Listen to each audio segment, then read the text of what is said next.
जम्मू कश्मीर से लेकर अरुणाचल प्रदेश की सीमा पर बन रहे 90 प्रोजेक्ट्स को रक्षा मंत्री राजनाथ सिंह ने 2 दिन पहले राष्ट्र को समर्पित किया। बॉर्डर रोड ऑर्गेनाइजेशन पूर्वी लद्दाख में चीन से लगी सीमा पर न्योमा में फाइटर एयरबेस भी बनाएगी। 2900 करोड़ का ये प्रोजेक्ट न सिर्फ हमारी सीमा को सुरक्षित करेगा बल्कि दूरदराज इलाकों के विकास को भी बढ़ावा देगा। तो अब आइए कि इसके थोड़े इतिहास में जाएं कि यहां पर सीमा के इन इलाकों में क्या हो रहा है चीन की तरफ से। ब्रिक्स सम्मेलन के दौरान जब प्रधानमंत्री मोदी और चीन के राष्ट्रपति शी जिनपिंग मिले थे तो सीमा पर मई 2020 यानी कि जो गलवान टकराव हुआ था उसके बाद से चल रहे स्टैंड ऑफ को खत्म करने और सेनाओं के डिसएंगेजमेंट पर दोनों ने सहमति जताई थी। चीन के रक्षा मंत्री उसके बाद अप्रैल में जनरल ली शांगफू भारत आए और इस दौरे पर कहा कि सीमा के तनाव को द्विपक्षीय रिश्तों से अलग रखना चाहिए। लेकिन भारत ने स्थिति बार बार साफ की है कि जब तक सीमा पर स्थिति स्थिर नहीं होती रिश्ते सामान्य नहीं हो सकते। चीन बहरहाल जो भी दावा करे उसकी कथनी और करनी में बहुत फर्क है। जमीनी स्थिति चीन की आक्रामकता दिखाती है। हाल ही में भारत के दावे वाले अक्साई चिन क्षेत्र की कुछ सैटेलाइट तस्वीरें जारी की गईं। इस सैटेलाइट मैप में यह साफ नजर आ रहा है कि चीन ने वहां पर अब बंकर और टनल बनाए हैं। 10 से ज्यादा सुरंगें वहां पर चीन बना रहा है, बल्कि एक जगह पर यहां 4 सुरंगें नजर आ रही हैं। यहां पे फाइटर जेट तैनात करने के लिए नए नए शेल्टर बने हैं। कई जगहों पर पहाड़ों में शाफ्ट और टनल खोदे गए हैं। सुरंगों की लंबाई गहराई मालूम नहीं है, लेकिन यहां पर सुरंगें बनाई गई हैं जिसमें बंकर और शेल्टर बन रहे हैं ताकि सेना इसे इस्तेमाल कर सके। और ये सैटेलाइट इमेजेस हाल ही में जारी की गई हैं 18 अगस्त 2023 को। इसमें विशेष एग्जिट और एंट्री रूट्स के साथ बने हैं बंकर, यानी कि जो ये जमीन के अंदर में बंकर बन रहे हैं उनमें कहां से सेना दाखिल हो सकती है, कहां से निकलेगी, इसके लिए विशेष एग्जिट और एंट्री रूट्स भी यहां पे बन रहे हैं। ये भी देखा गया कि ल्हासा और तिब्बत में नंगारी गुंसा और जिनजियांग में एयरफील्ड का और भी विस्तार किया गया है। इसके अलावा तिब्बत स्वायत्त क्षेत्र जो कि भारत की सीमा से लगा हुआ है वहां पर चीन आधारभूत ढांचे को मजबूत कर रहा है। लाइन ऑफ एक्चुअल कंट्रोल के पास नई सड़कें बन रही हैं। जमीन के नीचे मिसाइल लॉन्च पैड्स बनाए जा रहे हैं। फाइटर जेट्स की पोजीशनिंग की जा रही है, जो फाइटर जेट्स यहां पर तैनात रहें। यहां पे नए रेलवे लाइन का निर्माण किया जा रहा है। 2 नई रेलवे लाइन हैं। तिब्बत को जिनजियांग और यूनान से जोड़ती हुई 2 नई रेलवे लाइन यहां पे हैं। इसके साथ साथ इधर सिविल मिलिट्री गांव बसाए जा रहे हैं जिसमें सेना के लोग भी रहेंगे, आम लोग भी। 50 और एयर स्ट्रिप और हेलीपैड्स बनाए जा रहे हैं ताकि सेना को फौरन भेजा जा सके, डिप्लॉयमेंट हो पाए।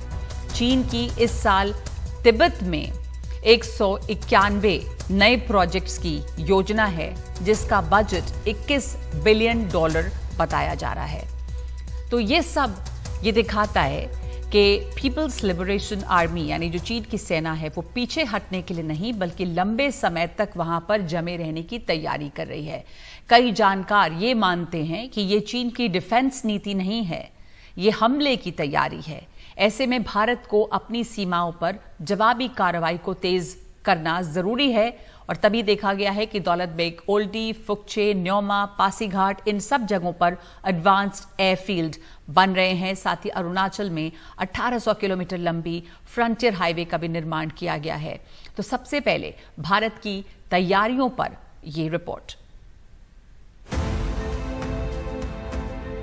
अरुणाचल प्रदेश की नेचिफू सुरंग, इसे सीमा सड़क संगठन ने बनाया है। 500 मीटर लंबी सुरंग 5700 फुट ऊंचाई पर है। रणनीतिक तौर पर अहम ये सुरंग असम को तवांग से जोड़ती है। बॉर्डर पर ऐसे करीब 90 परियोजनाओं को रक्षा मंत्री राजनाथ सिंह ने जम्मू में राष्ट्र को समर्पित किया। मुझे बताया गया है कि आज 90 प्रोजेक्ट्स का इनॉग्रेशन हो रहा है जिसमें अनेक रोड्स, ब्रिजेज, रनवेज, हेलीपैड और टनल शामिल हैं। चीन और पाकिस्तान से लगती सीमा पर 11 राज्यों और केंद्र शासित प्रदेशों में सुरंग, 2 एयरफील्ड, 2 हेलीपैड, 22 सड़क और 63 पुल बनाए गए हैं। इन 90 परियोजनाओं में से 36 अरुणाचल प्रदेश में, 26 लद्दाख में, 11 जम्मू कश्मीर में, 5 मिजोरम में, 3 हिमाचल प्रदेश में, 2 सिक्किम, उत्तराखंड और पश्चिम बंगाल में और 1 नागालैंड, राजस्थान और अंडमान निकोबार में है। 2021 से बीआरओ ने 8,000 करोड़ की लागत से रिकॉर्ड 295 प्रोजेक्ट पूरे किए हैं। रक्षा मंत्री ने पूर्वी लद्दाख में फाइटर जेट के लिए बनने वाली दुनिया की सबसे ऊंची एयरफील्ड की आधारशिला भी रखी। बॉर्डर रोड ऑर्गेनाइजेशन पूर्वी लद्दाख के न्योमा में एयरफील्ड पर भी काम शुरू करने जा रहा है और इसे लद्दाख में अग्रिम चौकियों पर तैनात सैनिकों के लिए स्टेजिंग ग्राउंड के रूप में विकसित किया जाएगा। जम्मू कश्मीर से लेकर लद्दाख, अरुणाचल प्रदेश से लेकर हिमाचल तक बीआरओ ने बुनियादी ढांचों को मजबूत करने का जो काम किया है, उससे चीन और पाकिस्तान की तरफ से आने वाली खतरों का मुकाबला बेहतर तरीके से सेना कर सकती है। बुनियादी ढांचे को मजबूत किए बिना सीमा पर सुरक्षा तंत्र को मजबूत किया नहीं जा सकता। चीन भी यही कर रहा है, तो हम भला क्यों पीछे रहें? वैसे ये सड़कें सीमावर्ती इलाके में जरूरी सेवाएं प्रदान करने में मददगार बनेगी। नई दिल्ली से राजीव रंजन, एनडीटीवी इंडिया। और बॉर्डर रोड ऑर्गेनाइजेशन के director general lieutenant general Rajiv Chaudhary का कहना है कि हम ये तैयारी इसलिए कर रहे हैं जिससे अगर जरूरत हो तो सेना तुरंत पहुंच सके। उनसे बात की है मेरी सहयोगी नीता शर्मा ने। हमारे साथ बात करने के लिए हैं lieutenant general Rajiv Chaudhary VSM, जो कि डायरेक्टर जनरल बीआरओ भी हैं। सर, आप हमें बताएं कि ये जो 90 प्रोजेक्ट्स हैं, ज्यादातर इनमें से लद्दाख में हैं और अरुणाचल प्रदेश में हैं, ये क्या प्रोजेक्ट्स हैं और क्या चैलेंजेस रहे बीआरओ के सामने इन्हें पूरा करने के लिए? जी, 90 में से इसमें 24 सड़कें हैं, 61 ब्रिजेज हैं, 2 एयरफील्ड्स हैं, 1 टनल है और 2 हेलीपैड हैं। और ये पूरे ऑल अलोंग हमारे बॉर्डर्स, लैंड बॉर्डर्स के साथ में जुड़े हुए हैं। तो ये किस तरह के जो प्रोजेक्ट्स हैं, मतलब ये क्यों क्रिटिकल हैं भारत के लिए, सुरक्षा के लिहाज से क्यों इम्पोर्टेंट हैं? क्यों इम्पोर्टेंट हैं? क्योंकि जो भी हमारी इश्यूज हैं वो चाइना के साथ में वो इन 2 राज्यों में हैं, लद्दाख में और अरुणाचल में। बॉर्डर का भी जो मसला है और जो भी कॉन्फ्लिक्ट्स हुए हैं, जैसे गलवान में हुआ और उधर यांगसे में हुआ, तो ये 2 राज्यों में हमने अपना जो सिक्योरिटी का मैट्रिक्स है उसको हम ज्यादा से ज्यादा जल्दी आगे लेके जाना चाहते हैं, जिससे हमारे जो ट्रुप्स हैं वो आगे फॉरवर्ड लोकेशंस पे जल्द से जल्द पहुंच सकें, कोई भी अगर ऐसी सिचुएशन दोबारा से पैदा होती है तो। सर, जैसे आप लद्दाख की बात कर रहे हैं, लद्दाख जो है बहुत ही स्ट्रैटेजिकली इंपॉर्टेंट है इंडिया के लिए, तो आपको क्या लगता है इंडिया इंफ्रास्ट्रक्चर वाइज चाइना की कैपेबिलिटीज को मैच कर पाएगा अलोंग एलएसी? देखिए, चाइना ने जो अपना इंफ्रास्ट्रक्चर का जो इनिशिएटिव या पुश लिया वो 1960s में लिया। उसके बाद में वो लगातार अपना तिब्बतन ऑटोनमस रीजन में वो अपना रेल और रोड नेटवर्क को स्ट्रॉन्ग करते गए।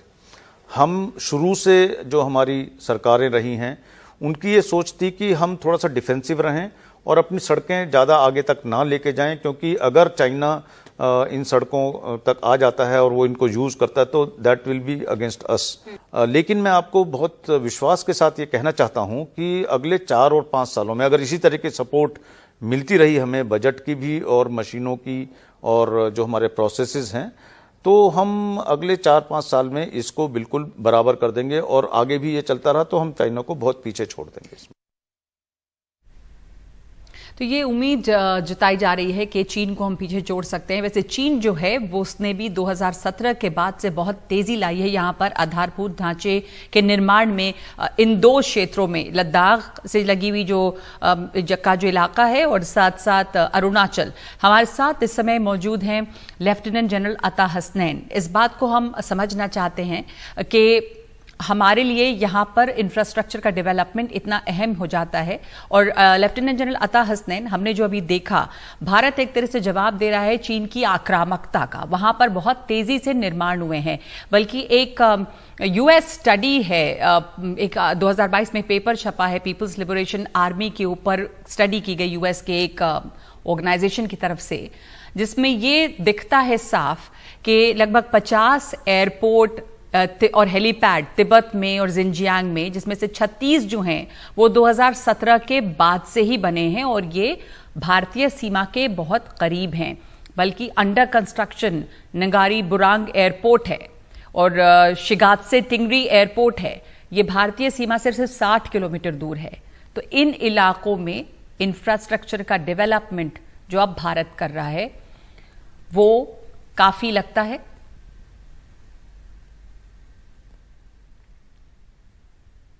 जनरल अता हसनैन, आप सुन सकते हैं हमें?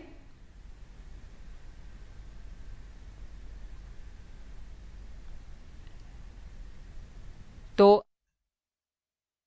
जनरल अता हसनैन, जैसा मैं अभी बता रही थी कि 2017 के बाद से और भी ज्यादा तेजी आई है।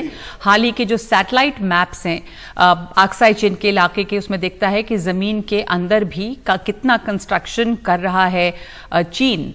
वहां पे अंडरग्राउंड टनल्स बन रही हैं, वहां पर ऐसे बंकर्स बनाए जा रहे हैं जिनमें विशेष एंट्री और एग्जिट रूट है, ताकि चीन की जो सेना है किसी भी समय वहां पर जा सके और वहां से एग्जिट भी कर सके।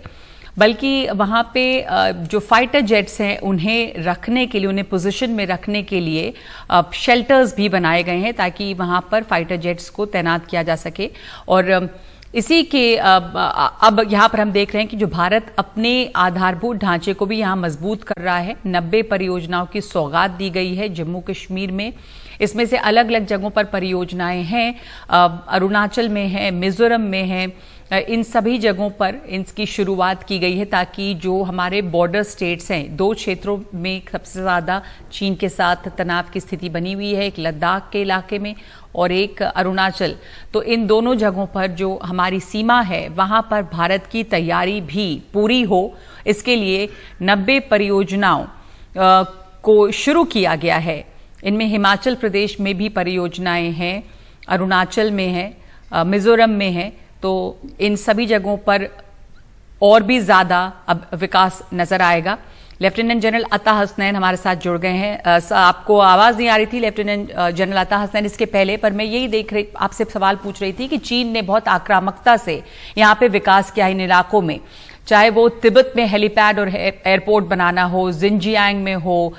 2017 के बाद से इसमें और तेजी आई है और कुछ कुछ तो ऐसी जगहों पर है जो बस कुछ ही किलोमीटर, जैसे 50-60 किलोमीटर की दूरी पर है भारतीय सीमा से। अब ये जो 90 प्रोजेक्ट्स शुरू किया गया है भारत की तरफ से, उसको देखते हुए ये लगता है आपको कि ये सही जवाब है, अब ये जो है इसकी जरूरत थी और अब ये हम सही दिशा में बढ़ रहे हैं? शुक्रिया बहुत बहुत नगमा जी। इसमें कोई शक नहीं हो सकता, कोई दो राय नहीं हो सकती है कि ये जो शुरुआत अभी की है, ये 90 प्रोजेक्ट्स जो बने हैं, इससे पहले भी कुछ और प्रोजेक्ट्स बने हैं, ये बहुत महत्वपूर्ण प्रोजेक्ट्स हैं। इनको बहुत पहले भी बनना चाहिए था। मैं याद दिला दूं अपने सुनने वालों को, देखने वालों को, कि चीन ने 1978 में अपना मॉडर्नाइजेशन प्रोसेस शुरू किया था और उन्होंने ये एक डिसीजन लिया था कि तकरीबन 2005 तक वो बाकी चीजों में मॉडर्नाइजेशन करेंगे और डिफेंस और सिक्योरिटी के ऊपर बॉर्डर्स को सिक्योर रखेंगे सिर्फ, और कुछ नहीं। 2005 के बाद बेशुमार वहां पर डेवलपमेंट हुआ है और आपने बिल्कुल सही कहा, ये सिर्फ सड़कें नहीं मगर वहां पर हैबिटाट है, बहुत बड़ा बड़ा हैबिटाट है, हेलीपैड्स बने हैं, टनल्स बने हैं, एम्युनिशन डंप बने हैं, एयरफील्ड्स बनी हैं। हम इसको देखते ही रहते थे उस वक्त, मगर अब बड़ा अच्छा लग रहा है कि हम वही जवाब दे रहे हैं और जिस अनुसार हमने तकरीबन 60,000 ट्रूप्स 2020 अप्रैल मई जून में तो 60,000 ट्रूप्स वहां डिप्लॉय किए हैं एक जवाबी तौर पर, एक मिरर डिप्लॉयमेंट में लद्दाख में। हम उसी तरीके से नॉर्दर्न बॉर्डर्स में हर जगह अब डिप्लॉयमेंट कर रहे हैं और वो इंफ्रास्ट्रक्चर जरूरी है, क्योंकि जब तक हम अपने ट्रूप्स को वहां भेजें, अगर इंफ्रास्ट्रक्चर नहीं है तो उनको रहने सहने का वहां पर उनका इक्विपमेंट जो है उसका डिटीरिएशन ना हो और उनका जो एम्युनिशन, इतना बेशुमार एम्युनिशन जो होता है, उसके डंप्स ना हो, सड़कें ना हो प्लानिंग करने के लिए, तो ये डिप्लॉयमेंट बेकार होता है। तो मैं समझता हूं कि सरकार का ये जो डिसीजन है बिल्कुल महत्वपूर्ण डिसीजन है, टाइमली डिसीजन है जी। और इसके हमने देखा कि अभी ही न्योमा एयरफील्ड बेस की भी बात हुई कि ऊंचाई पर एक वो बन रहा है। दूसरी की जो हिमाचल, जो माफ कीजिएगा, अरुणाचल प्रदेश है और लद्दाख है, इसमें 36 परियोजनाएं अरुणाचल प्रदेश में हैं, लद्दाख पे 26 परियोजनाएं हैं। इन इलाकों में हम कितना इंफ्रास्ट्रक्चर की बात करें तो हम काफी पिछड़े रहे हैं इन इलाकों में, चाहे वो रोड की बात हो या कनेक्टिविटी, ट्रूप्स की मोबिलाइजेशन। तो किस तरह की चीजों की वहां पे जरूरत है और चीन का अपर हैंड है इन इलाकों में? देखिए नगमा जी, ऐसा है कि जब हम इर्द गिर्द देखते हैं लाइन ऑफ एक्चुअल कंट्रोल के, तो उस पार जो हमको दिखता है वो तिब्बत का प्लेटो है। वो फ्लैट ओपन टेरिटरी है, ज्यादातर पहाड़ी इलाके नहीं है। इसलिए चीन को बहुत आसान होता है अपना इंफ्रास्ट्रक्चर डेवलप करने के लिए। एक जमाना होता था 70s में, 80s में, जब भारतीय फौज अपना असेसमेंट करती थी तो हम कहते थे चीन जो है, अगर उसने भारत के साथ लड़ाई करनी है, किसी तरह का कैंपेन लड़ना है, तो उसको 2 सीजन लगेंगे। मतलब अगर 1980 में उसने लड़ाई लड़नी है तो 1978 से उसको शुरू करना पड़ेगा। मगर 2000-2005 के बाद हमने देखा कि चीन ने अपना इंफ्रास्ट्रक्चर यहां पर ऐसा डेवलप किया कि अब 7, 8, 10 दिन के अंदर चीन की फौजें जो है वो LAC के ऊपर आकर और हावी हो सकती हैं। ये काबिलियत हम में नहीं थी और हमको ये भी पहचानना चाहिए, हमारी पब्लिक को मालूम होना चाहिए कि लाइन ऑफ एक्चुअल कंट्रोल के हमारे तरफ जो जमीन है, ब्रोकन ग्राउंड जिसको कहते हैं, जमीन टूटी हुई जमीन है, बहुत ऊंचाई वाली जमीन है, हाइट्स 18,000 20,000 फीट तक जाती हैं। यहां पर वर्किंग सीजन जो है तकरीबन 6 महीने का होता है, क्योंकि बर्फ पड़ती है, बर्फबारी होती है, उसके वजह से सीजन के अंदर सीमेंट आपकी जम नहीं पाती, क्विक सेटिंग सीमेंट और कंक्रीट की जरूरत पड़ती है। तो इसके वजह से हमारे ऊपर कुछ बाधाएं थी, हैं, अभी भी बाधाएं हैं, मगर एक कड़ी मेहनत कर इस सरकार ने अब जो है फौज के आर्मी, खासतौर पे BRO ने, बॉर्डर रोड्स ऑर्गेनाइजेशन ने जो है इनको अपनाया है बड़े पैशन के साथ, बहुत एनर्जी के साथ इन प्रोजेक्ट्स को अपनाया है और आगे बढ़ाने की कोशिश की है। खासतौर पे आपने पूछा कि किस तरह का इंफ्रास्ट्रक्चर, मैं समझता हूं सड़कें तो अपनी जगह होती हैं, सड़कों का हम कुछ नहीं और कह सकते, मगर जिस तरह से न्योमा का एयरफील्ड है, अब न्योमा का एयरफील्ड एक क्विक रिएक्शन एयरफील्ड है, क्योंकि अगर किसी हालत में लद्दाख के अंदर तिब्बतन एयरफील्ड्स के अंदर से एकदम से कुछ उड़ान होती है चाइनीज PLA एयरफोर्स की, तो हमारा रिस्पॉन्स जो था वो श्रीनगर या लेह या और नीचे जगहों से होता था। अब जो है वो हाथों हाथ वहीं से, न्योमा से ही हो सकता है। तो ये लैंडिंग ग्राउंड है वहां पर, DBO में, दौलत बेग ओल्डी में हमारे ट्रांसपोर्टेशन का वहां पर बहुत बड़ा एक हब बना हुआ है, जहां पर लैंडिंग करके हम अपनी लॉजिस्टिक्स वहां ले जा सकते हैं। टनल बन रहा है, जोजिला का टनल बन रहा है, मनाली लेह सड़क के ऊपर टनल बन चुका है। उसके वजह से 24/7 365 दिन तक ये लॉजिस्टिक्स की कार्रवाई चलती जा सकती है। नहीं तो पहले क्या था कि 6 से 8 महीने ये सड़कें बंद रहती थी, जिसके वजह से हमें लॉजिस्टिक्स अपना सिर्फ लद्दाख के अंदर बेसिक रिक्वायरमेंट्स को पूरा करना बड़ा मुश्किल हो जाता था। तो मैं समझता हूं कि ये प्रोजेक्ट्स जो हैं बहुत ज्यादा अहमियत रखते हैं। जी, ये प्रोजेक्ट्स की बहुत अहमियत है और ये सही समय है कि इसके ऊपर तेजी से काम किया जाए। बहुत धन्यवाद आपका जनलता हसनैन हमारे साथ जुड़ने के लिए।